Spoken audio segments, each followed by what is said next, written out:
Di ikalimod nga daghang panginabuhian yun ang napiktuhan nining pagpatuman sa enhanced community quarantine. Mao ang uban, iyahay na lang og diskarte aron padayong makakwarta taliwa nining maong sitwasyon. Si Nico Sereno sa report. Tungod sa pagpatuman sa enhanced community quarantine, apektado ang panginabuhian ni Angeles Nacario, taga-barangay Kabangkalan.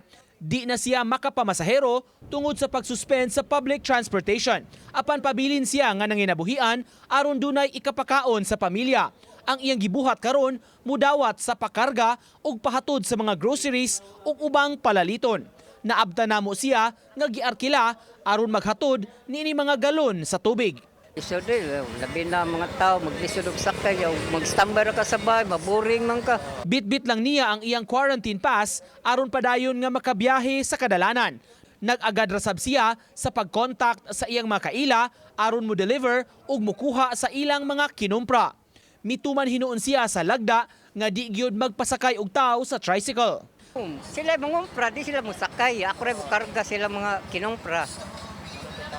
Gaya wala nga makakuha sa atong konsumo. Taliwa sa mga panghitabo karon, mapasalamaton siya nga nakakita gihapon og paagi aron dili magutman ang pamilya ug pabilin nga makakaon.